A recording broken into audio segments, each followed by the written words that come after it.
Bien, ya teniendo en cuenta cómo funciona el, el factor de producción tierra, y teniendo en cuenta de que figura en este modelo en honor a esta corriente fisiocrática, eh, lo que sucede en el mundo es un cambio fenomenal. Es el cambio más importante en la historia, por lo menos en la historia económica o en la historia de la humanidad, en cuanto a cambios en todos los aspectos de la vida del ser humano. El primer, quizás gran cambio fue en el momento en que el ser humano dejó de ser un ser recolector para pasar a ser un ser cazador. Pero no quiere ahondar un poco más en esto, podría leer la tercera ola de Alvin Toffler, que habla justamente de estos cambios del ser humano de recolector a cazador. Hay otro libro bastante importante al respecto que se llama El mono desnudo, de Desmond Morris, donde también habla de la evolución del ser humano. Pero dentro de lo que sería la, un salto cuántico en la historia reciente, y hablo de la historia reciente, estoy hablando de los últimos 300 años, a uno le puede parecer muchísimo tiempo, pero en términos históricos no es tanto, tiene que ver justamente con el advenimiento del capitalismo. El capitalismo, que es lo que de alguna forma justifica que haya ese factor de producción capital en este modelo. El capitalismo surge a consecuencia de un adelanto tecnológico. Este adelanto tecnológico es la invención de la máquina de vapor, y esto es lo que revoluciona el mundo y de alguna forma revoluciona este modelo de generación de valor económico. Entonces, para poder entender este proceso, que no solo tiene impacto económico, sino, como vamos a ver, también tiene un impacto social, político y a nivel global, lo que tendríamos que analizar un poco es de qué forma afecta a este modelo y qué implicancias tiene. En primera medida, la máquina de vapor lo que hace es acelerar los procesos productivos. Es decir, este concepto de proceso productivo, de ciclo económico, se ve reducido. Es decir, que se va a generar una mayor cantidad de producto por unidad de tiempo, o una mayor cantidad de producto por unidad de factor utilizado. Esto, dicho así, es el concepto, es la definición del concepto de productividad. Es decir, la productividad tiene que ver con un aumento del output del sistema, que en este caso sería un aumento en la cantidad de producto terminado por unidad de tiempo. Es decir, el proceso productivo se acorta, un ciclo económico se acorta. ¿Por qué? Bueno, justamente porque la máquina impulsada con esta nueva matriz energética, que es el vapor, hace de que el proceso industrial vaya más rápido. Ahora esto tiene un montón de implicancias. ¿Por qué? Primero, al cambiar la matriz energética, significa algunos cambios fundamentales. Por ejemplo, antes del capitalismo, antes de la máquina de vapor, básicamente el sistema de producción era más bien manual. Entonces las unidades de fuerza estaban asociadas con la capacidad del artesano o con el máximo la máxima ayuda que podía tener quizás una persona en el ámbito rural, que era tener un caballo. De repente, la unidad de fuerza o de potencia, que es aún hoy, digamos, estamos hablando de autos con caballos de fuerza. ¿Por qué caballos de fuerza? Bueno, pues justamente la unidad de medición era el caballo. ¿Y eso de dónde proviene? Bueno, proviene justamente del ámbito rural, que era donde podía echar mano de la energía, o sea, la fuerza, la energía máxima que podía disponer era de un caballo.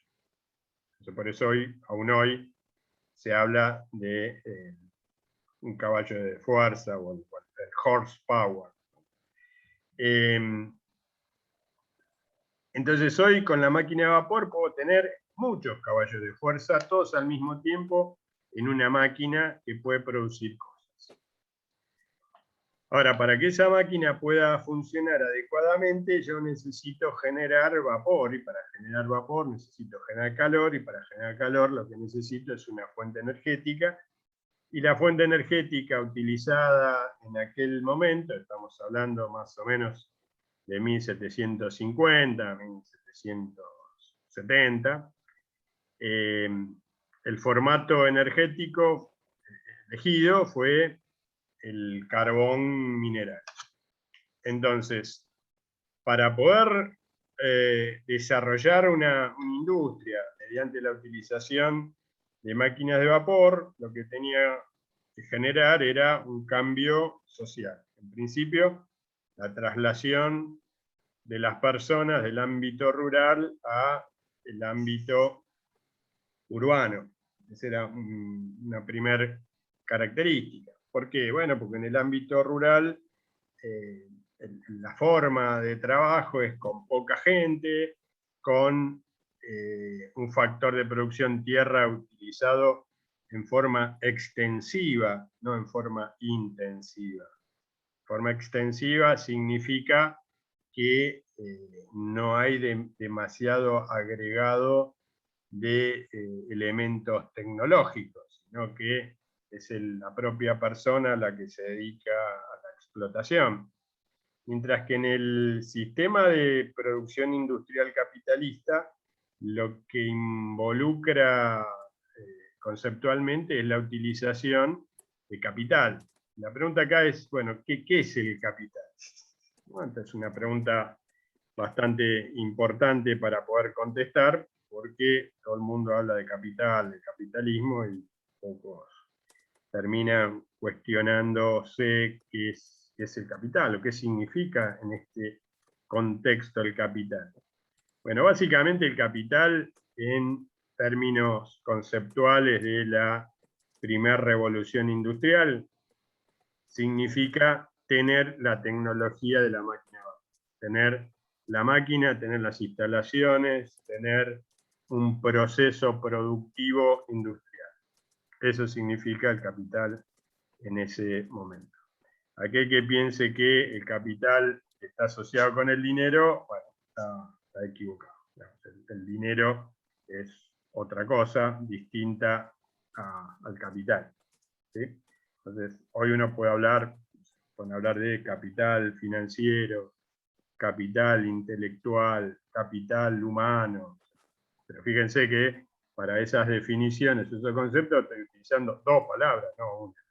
El capital, en este momento histórico, es esto que les estoy diciendo. Es tener los suministros, las materias primas, la instalación fabril, y sobre todo la tecnología, la máquina.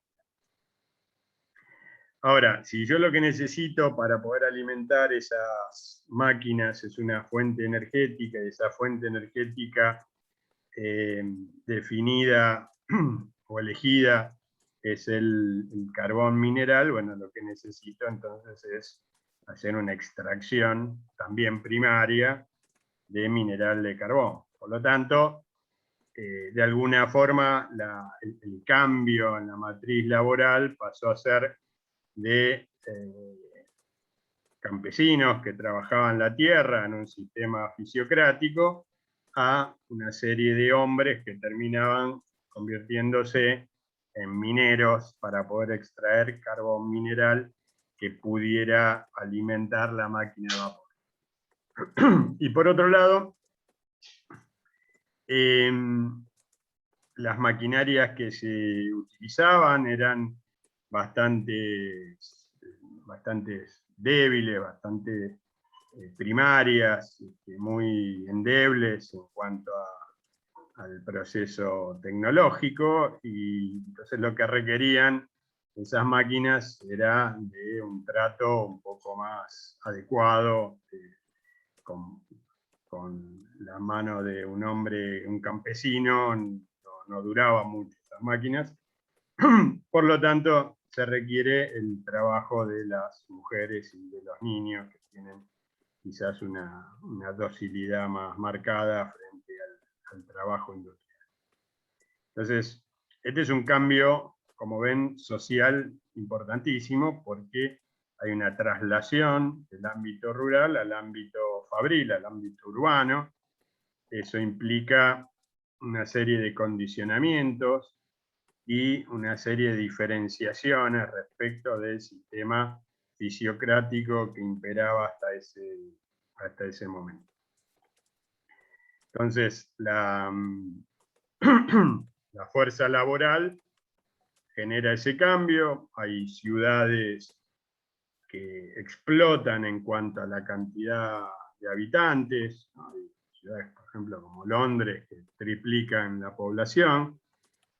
No había en aquellos momentos, aún hoy en muchos lugares tampoco lo hay, planificación urbana, por lo tanto las ciudades crecían en cuanto a población, pero mantenían un nivel de pobreza y miseria bastante importante, donde las condiciones sanitarias no eran para nada compatibles con la salud. Había muchos problemas en cuanto a los bajos niveles de alimentación y de protección de los trabajadores. Se trabajaban jornadas de 14, 15 horas diarias, sin feriados, sin vacaciones, sin asistencia médica. Entonces, la forma en que nace el capitalismo era bastante dura, sobre todo para los trabajadores.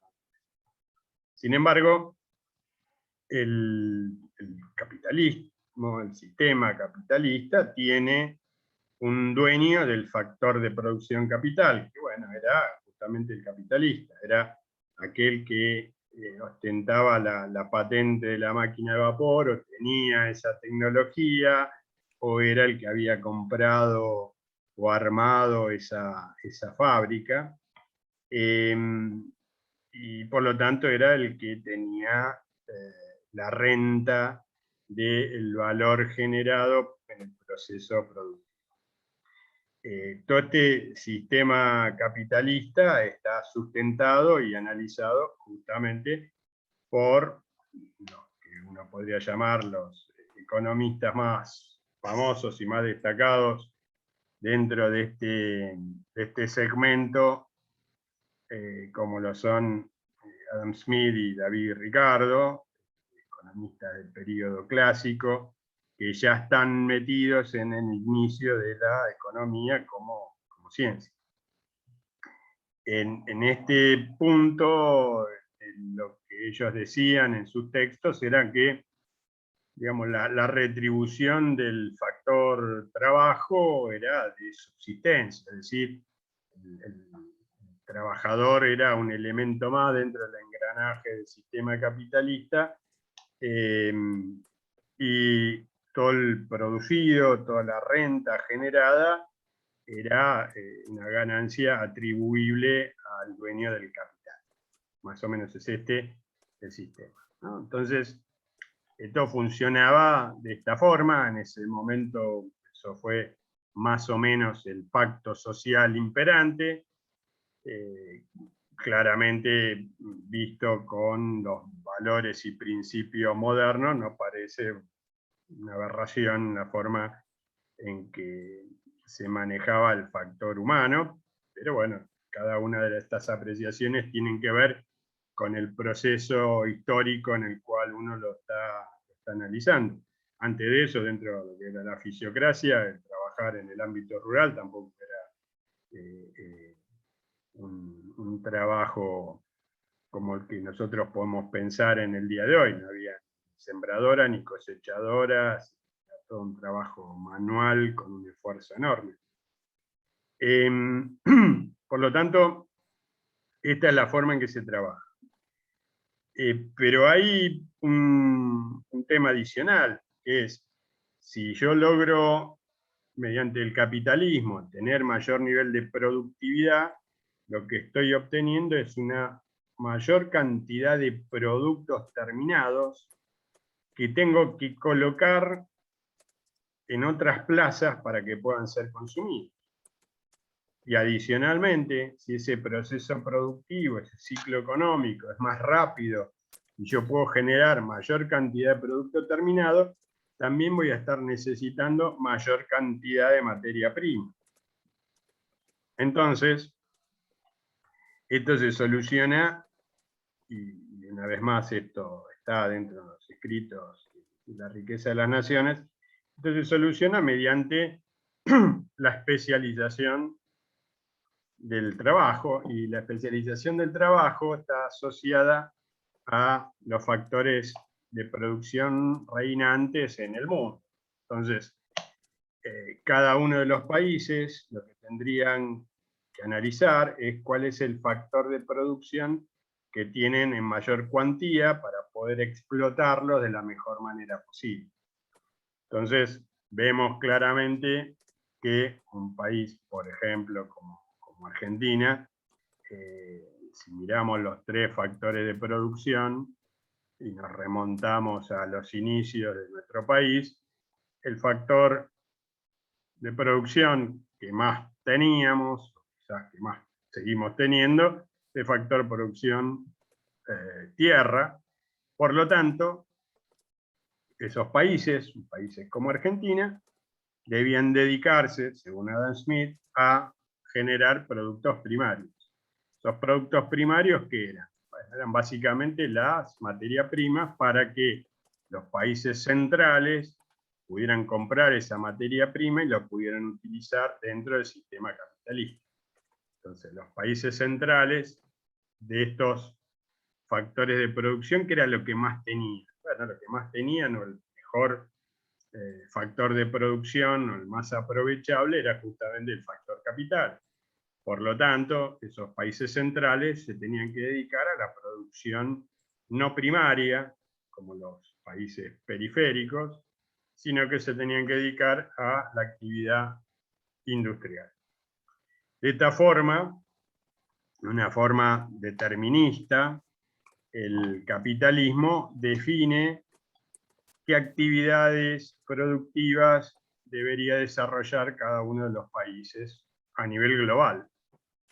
Y este es otro efecto muy importante del capitalismo, que no solo afecta un ámbito determinado, como podía ser Francia, o Inglaterra, o Alemania, es decir, Europa, sino que tenía un efecto a nivel global. El cambio en cuanto a las actividades laborales en los países periféricos terminan estando atadas a los procesos productivos capitalistas de los países centrales.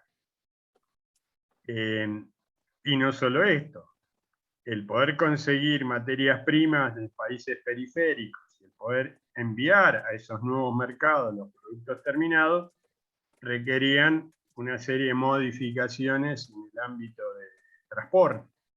Por lo tanto, la tecnología también se encargó de mejorar los sistemas de transporte.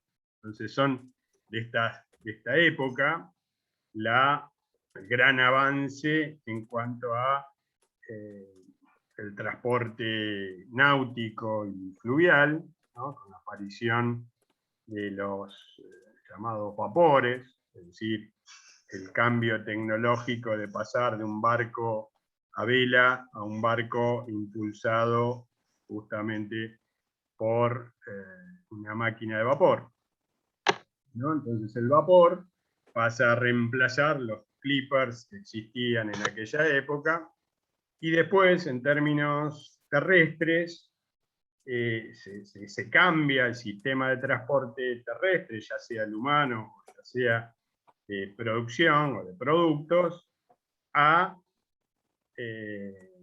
ferrocarril, ¿no? Las viejas locomotoras lanzando vapor son típicas de esta época.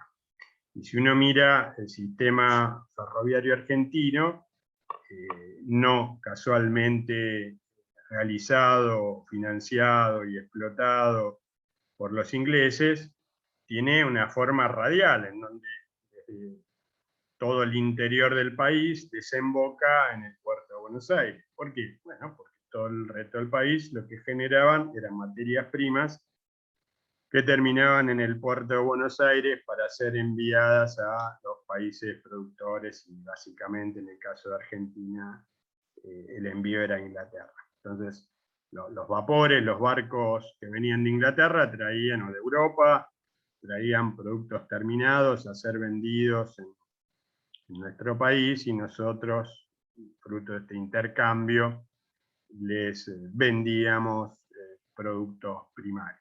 Tengan en cuenta que el producto insignia o el más representativo de esta primera revolución industrial es la producción textil, ¿no? Vamos a ver ya para 1900 y pico, la segunda revolución industrial, la producción más representativa de esa revolución industrial es la actividad automotriz. Pero en esta primera revolución industrial, la industria textil requería de materias primas que en ese momento histórico eran fruto de la tierra. El lino, el algodón, el yute. Todos esos productos son plantas, en definitiva, procesadas para generar prendas, o por lo menos lienzos de distintos tipos, para generar productos textiles. Esto después vamos a ver que cambia cuando en el siglo pasado DuPont termina sintetizando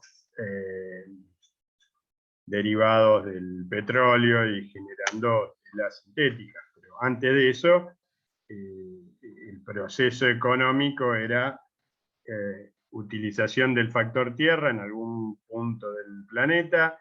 Eso generaba un producto terminado para ese eslabón, que terminaba siendo una materia prima para el próximo eslabón, es decir, para el eslabón de la producción industrial, el cual, mediante un proceso más tecnológico, generaba un producto terminado. Ese producto terminado tenía un intercambio en esos mismos mercados de donde se tomaban las materias primas. Claramente los términos de intercambio no eran muy beneficiosos para los países circundantes, ya que aportaban la materia prima, pero terminaban comprando productos industriales, y la relación entre la materia prima que aportaban versus los productos terminados que terminaban comprando no era muy beneficiosa. Por lo tanto, la acumulación de capital, que en este modelo capitalista era lo que mayor rentabilidad generaba, quedaba ceñido a aquellos países que habían ingresado en el mundo capitalista. Es decir, quedaban ceñidos a aquellos países que sí tenían la tecnología de producción y que, mediante cada uno de estos procesos productivos, generaban cada vez mayor cantidad de capital. Y esto significaba tener cada vez mayor riqueza. Por lo tanto, se da y se verifica un aumento en cuanto al crecimiento económico, ¿sí? Y acá también hay un punto para poder hacer hincapié que crecimiento económico no necesariamente es desarrollo económico, ¿sí? O sea, el crecimiento económico es un aumento de la cantidad de producto, la cantidad de PBI, pero esto no significa que eso beneficie a la sociedad a toda. Entonces, el desarrollo está más asociado con una serie de parámetros que benefician a una determinada sociedad. Entonces, en este ámbito y con la primacía del capital, lo que vemos es que el capitalismo, en definitiva, define que el factor capital es el que aporta o genera mayor rentabilidad. ¿Sí? Entonces, en este modelo económico que estamos mostrando, el que aparezca un factor como el factor capital es fundamental. Y esto explicaría el por qué está el factor tierra, por qué está el factor capital. Profe, ¿puedo hacer una pregunta? Sí, sí. ¿Puede ser que entonces en esos términos el socialismo, digamos, hubiera funcionado, pero hoy en día no, porque habría que destruir todos los edificios y todas las maquinarias, por ejemplo? O sea, Bueno, como que ya está, hay todo para que se dé el capitalismo hoy, ¿no? No sé, se me vino esa idea. bueno, justamente ahora vamos a abordar un poco el tema este del socialismo, mirando el factor que nos falta analizar, que es el factor trabajo, ¿no? Justamente el socialismo y sobre todo el marxismo nace del análisis del sistema capitalista, ¿sí? O sea, pero para ponernos más o menos en contexto, estamos hablando de los inicios del capitalismo en 1770, por ejemplo, y aparece Carlos Marx con Engels allá por 1850, es decir, 100 años después. Y básicamente Marx lo que hace es, trasladándose a Londres, lo que hace es dedicarse a analizar los escritos de los economistas clásicos, Adam Smith, David Ricardo, básicamente, y él lo que extrae es justamente esto, o sea, mira este modelo tal cual están viendo en la pantalla, y dice lo siguiente, dice, este proceso productivo genera un mayor valor al generar un producto terminado. Ese mayor valor él lo llama plusvalía, es decir, un mayor valor, se llama plusvalía. Ahora, esa plusvalía generada, ¿qué es lo que retribuye? ¿Quién se lo lleva? Y dentro del sistema capitalista, el que se lleva esa plusvalía son o el terrateniente, el dueño de la tierra, dentro de lo que es este abastecimiento de materia prima, este proceso productivo industrial, o se lo lleva el señor capitalista, que es el que tiene la tenencia de las instalaciones, las máquinas, etc. ¿Sí? Es el propio Adam Smith, como le dije, que dice que al trabajador, al operario industrial, lo que le tiene que pagar es un salario de subsistencia. Por lo tanto, el trabajador nunca jamás se va a poder convertir ni en terrateniente ni en capitalista, porque todo lo que tiene de ingreso lo consume para poder subsistir. Por lo tanto, Marx lo que dice es, a ver, este modelo a mí me parece que está bien hecho, funciona de esta forma. Ahora, tanto el factor tierra como el factor capital son elementos que están inertes, o sea, no tienen una generación de producción espontánea. El que pone en movimiento todo este proceso, todo este modelo, es el factor trabajo. Por lo tanto, el factor más importante dentro del capitalismo es el factor laboral, es el trabajador. Entonces, si es el trabajador, esa plusvalía, ese mayor valor generado, debería ser repartido entre los trabajadores. y no deberían llevárselo el terrateniente y el capitalista. Por lo tanto, Marx lo que dice es, este modelo sí es representativo de la generación de valor, pero lo que está mal es el reparto de esa plusvalía. Y el problema no está dado en el modelo o en la realidad económica de que el modelo capitalista genera mayor rentabilidad, sino está dado en el hecho de que existan dueños de los factores de producción. De los factores de producción, tierra y capital. O sea, los trabajadores, cada una de las personas, son dueñas del factor de producción trabajo. Cada uno de nosotros, cuando salimos a trabajar, lo que estamos haciendo, en definitiva, es vender nuestro factor de producción laboral, el tiempo de trabajo.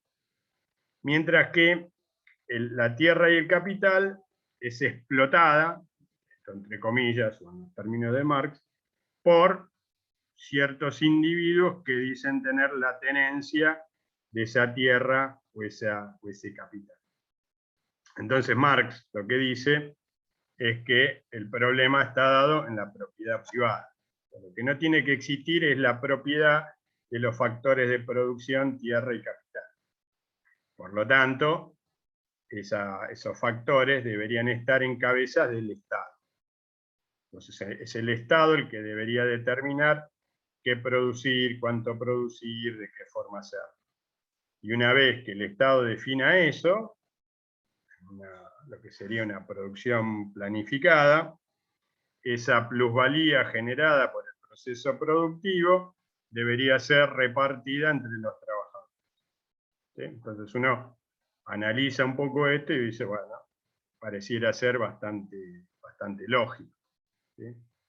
Vamos a ver que digamos, el socialismo o el comunismo digamos, tiene otros tipos de problemáticas, pero en cuanto al análisis del modelo que estamos viendo, lo que tenemos que decir es que este modelo funciona tanto desde el punto de vista liberal, cuanto desde el punto de vista comunista. Es decir, el mismo modelo funciona. La única diferencia es que la tierra y el capital, en el caso liberal, está en cabeza de algunos individuos a los cuales se les garantiza la propiedad privada, y en el otro caso están en cabeza de un Estado que en teoría define todas estas cuestiones que hemos visto en cuanto a la decisión productiva y que es el encargado de repartir equitativamente entre los trabajadores en función de su aporte social. Eso es lo que dice Marx, por lo menos. Entonces, lo que vemos acá es que el modelo así como está funciona. ¿Sí? De todas formas, y esto es un poco una crítica al marxismo, Marx lo que creía, y en este caso, digamos, desde un punto de vista sociológico, ya no económico, era que el sistema capitalista iba a generar su propia caída. Esto, para los que estudian sistemas, saben, entonces se llama entropía. O sea, la entropía es un efluente del sistema que termina destruyendo el sistema. Entonces este proceso entrópico, desde el punto de vista social, se iba a dar en el mundo capitalista, cosa que nunca sucedió. Los países que terminaron siendo socialistas o comunistas no estaban en una etapa de desarrollo capitalista, estaban por ahí en una etapa previa. O sea, la Rusia de los Zares tenía más una fisonomía rural que industrial. Cuba, lo mismo. Uno podría tomar China y uno podría decir lo mismo. Es decir, los experimentos socialistas o comunistas se dieron en ámbitos no capitalistas. Y los países más capitalistas, podemos decir, Alemania, Francia, Inglaterra, Estados Unidos, no terminaron llegando al socialismo o al comunismo. Profe, una consulta. Sí. O sea que, siguiendo lo que dice usted, estamos como en una especie de equilibrio, porque cuando arrancó el capitalismo, decía que en las fábricas, por ejemplo, habían 14, 15 horas laborales por Ujú. día, y hoy hay muchos países que capaz que están implementando medidas para trabajar menos, pero más eficientemente. O sea, ponen en cuestión qué tanto es necesario trabajar, eh, porque bueno, creo que arrancó muy salvajemente el capitalismo, toda la gente queriendo producir, acumular. No sé si así a lo largo de las décadas y siglos se puede distinguir ese equilibrio al que me refiero.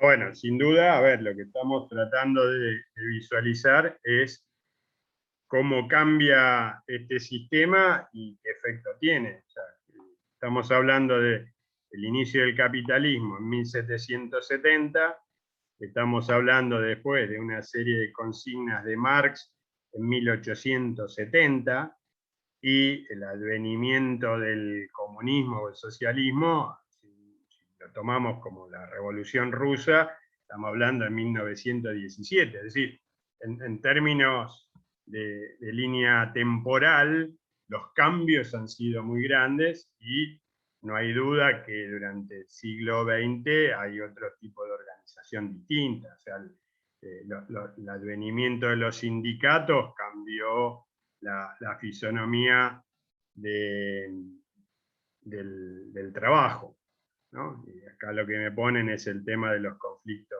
bélicos. Bueno, claramente los conflictos bélicos también han acelerado una serie de variables que hacen que el trabajo haya cambiado y que haya habido una evolución tecnológica distinta a este modelo que estamos analizando ahora.